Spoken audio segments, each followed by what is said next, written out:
Hello everybody, welcome to episode 115 of Show Viewers. Today we'll be going over the General Blue saga of the original Dragon Ball manga.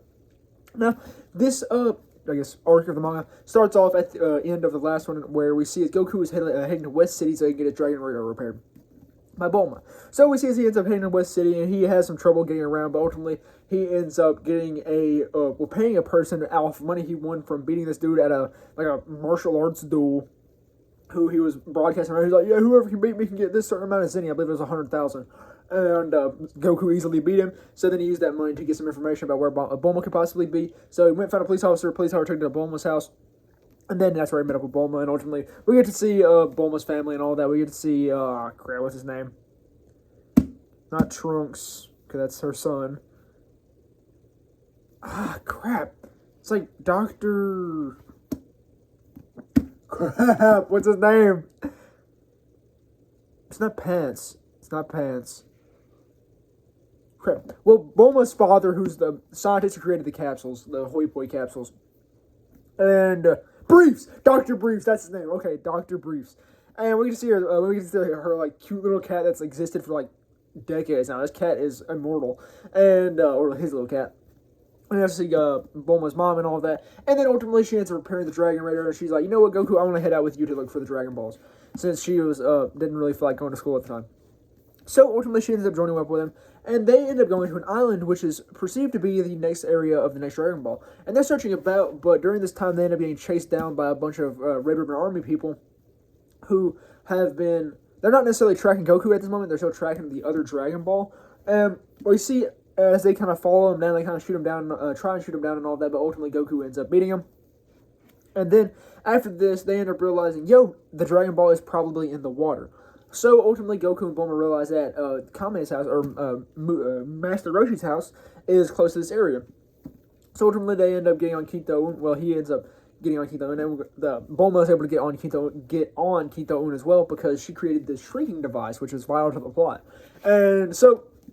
see, they travel to Roshi's house, and they're kind of yapping up and all that, and he's like, yeah, I do have a submersible, but we'll have to wait till lunch, and Krillin end up getting back, because they're off on a grocery trip, and they're like, Bulma's like, well, I hope this doesn't have some weird type of payment in it. Well, he's like, no weird payment at all, because she had described the shrinking thing to him, and he's like, if you give me that shrinking device, then I'll let you have the submersible.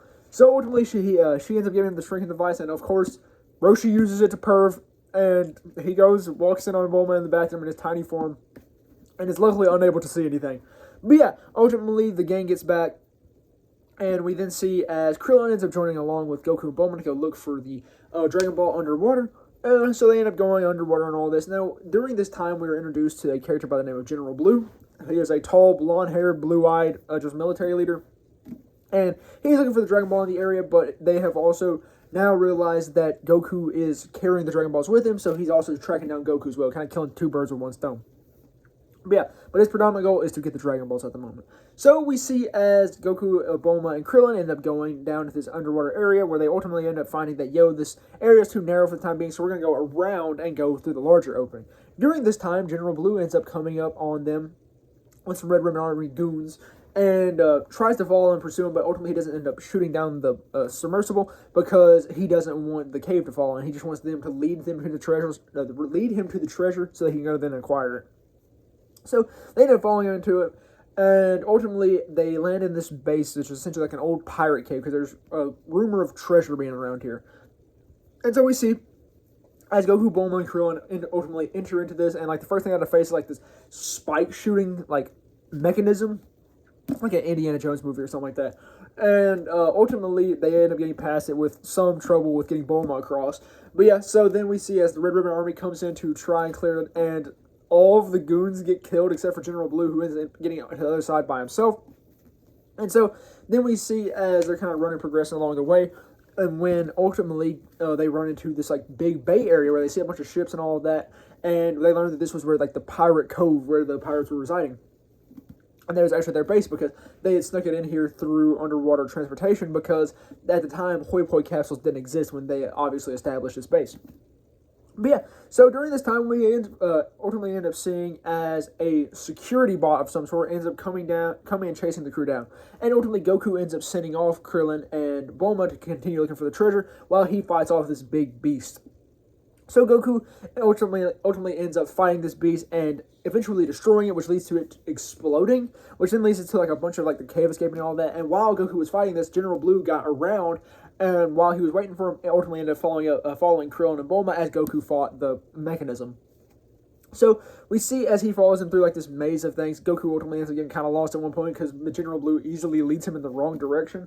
But yeah, it ultimately leads to this like swimming area where Bulma and Krillin have to go swim through this like little cavern where they ultimately end up coming out on the other side where they find the Dragon Ball and a chest of treasure.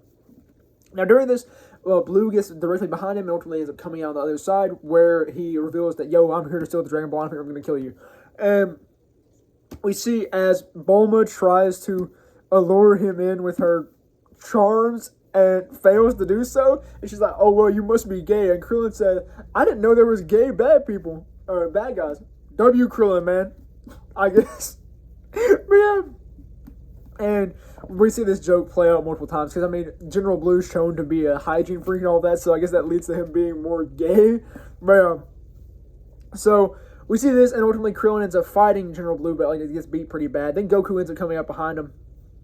And Goku's fighting General Blue, and he's doing pretty good. However, General Blue whips out like his stop, not his stop, but like he brings out all the stops, that's what I was meaning to say. And he ends up using his telekinetic abilities to hold Goku in place and like paralyze him. And during this, he plans to get all the treasure, get the Dragon Ball. Bulma's just kind of cowering in fear, but then ultimately a rat runs by, and this rat scares General Blue. He gets all freaked out because he's a germaphobe, and this leads to Goku being able to escape his grasp, and Goku's able to beat up on General Blue enough for them to acquire the Dragon Ball and ultimately escape him, Krillin, and Bulma into their submersible. Well, allows them to get away. And during this time, General Blue's just kind of knocked out, so Goku goes and saves the little rat because the little rat saved his life. And then he ends up swimming, ultimately finding Krillin and Bulma at the little Bay Cove area where the ships were at. And he ends up hopping in the submersible with them with the rat. And so we see that he actually was able to get like through the water with the rat because he held the rat in his mouth. And then he ends up getting into the thing and he pops the rat out with Krillin and them. He's like, yo, take care of this rat. It saved my life. And then we see as they're going, they ultimately run out of gas when they're trying to escape from the cove. So what Goku does is like, yo, hold your breath. He ends up taking the lid off like the submarine and then using a Kamehameha to propel him up and out of the water. And then we see as everyone comes out above, Krillin actually kept the little rat safe. And I just love that. I don't know. I love that little sequence of Goku saving the rat of all. Because here's how pure Goku is. And I just thought it was so sweet that he saved the little rat. Because the little rat wasn't even doing anything of its own volition, but it was so cute. But yeah. So we ultimately see as they end up going back to the Turtle Hermit's house, where they end up dropping off actually 2 of the Dragon Balls. Also, I forgot to mention during this, no, they actually didn't end up dropping the 2 Dragon Balls there. They only to drop off the other one they acquired, because before they left on their trip, the Goku had left his pack there, and so the Red Ribbon Army had briefly come to the island that Roshi lives on and attacked, but ultimately they were warded off pretty easily. But yeah, so they ultimately end up getting there, and Goku leaves stuff, and they kind of meet up again. And during this, we see a General Blue actually swims out of the water, comes in, and tries to steal everything once more. And during this, we ultimately see as he leaves a bomb on the island, and he's like, you know what, I'm getting away with this, and I'm going to go fly off. But as he leaves the bomb there, we see as Lunch is actually able to sneeze due to the help of the turtle, who is like moving like a branch on her nose.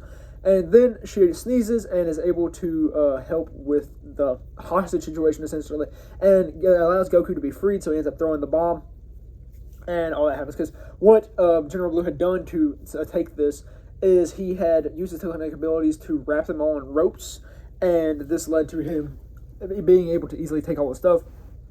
But this passes by with relative ease, because we then see as Goku reacquires the items. And during this, well, no, he actually doesn't reacquire the items yet. Hold on, I don't believe he does. Let me check again.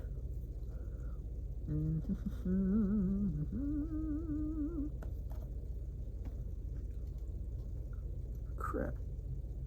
No, yeah, okay, yeah, he ends up taking the Dragon Balls with him. And during this time, General Blue ends up tracking him down. Hold on. Okay, no, yeah, General Blue has the Dragon Balls. Then Goku is chasing him down, and Goku is ultimately able to knock him out of the sky. Well, not really knock him out of the sky, but lead him to crash.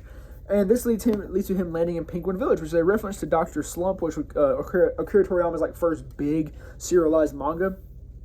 And they have some little interactions with all the characters and stuff like that. We get to see Arale, who is like the main character of Dr. Slump. We get to see her creator and all of that. And we see as Goku ends up pulling up on their area, and General Blue's going to go around trying to find another airship to get him back to the Red Ribbon Army HQ. And we see as Goku pulls up on them, and he's like, yo, can you help me repair my Dragon Radar? Which they ultimately end up doing as, well, technically the kid of the scientist who created RLA ends up helping him. And then he's able to have his Dragon Radar back in good working condition after his crash. And then we see as General Blue ends up pulling up on their house, and he's like, yo, I want to take your plane, I'm going to run away. But ultimately, Goku is able to escape from his paralysis due to help from around, and ultimately reacquire the Dragon Balls. And RLA ends up kicking General Blue into oblivion, essentially, after this, and then Goku ends up heading off toward the next Dragon Ball. During this time, General Blue ends up returning to the Red Ribbon Army HQ, where he ends up speaking with General Red and all of that, but we see now that they are trying to hire Tao Pai Pai, who is the world's most renowned assassin, the greatest assassin in the world. And during this time, General Red is obviously infuriated at General Blue. I mean, not General Red, but Commander Red is obviously infuriated at General Blue because he did not acquire the Dragon Balls. He only acquired like some measly treasures and stuff like that, and just general knowledge of like where Goku was and all that. And so we see then he's like, you know what, Tao Pai, he's like asking about Tao Pai Pai's efficacy, and Tao Pai Pai is like, well, I'll fight him if you want me to show it. And so we see as they end up fighting, and Tao Pai Pai is like, I'm only going to use my tongue. So he only uses his tongue and kills General Blue with his tongue. So we see that for the next arc, Tao Pai Pai is a dangerous man. And this next arc is actually one of my favorite in all of Dragon Ball, because I just love, like, Upa. Upa's like one of my favorite characters in all of Dragon Ball. So I cannot wait to give you my review on this arc because I love it so much. And that next arc is the Commander Red Saga, which will be probably in a day or so. But yeah, that's all there really was for the General Blue saga of the original Dragon Ball manga. I really enjoyed this arc, and I love kind of the humor of this one because there is quite a bit of humor in this arc. But I mean, you got all the crew together. When the crew's all together and like nothing really serious is going down, it's all kind of goofs and gaffs. But yeah. Like I said, that's all there really was for it, and that's all I really have for episode 115 of Shelf Review. So thank you very much for watching.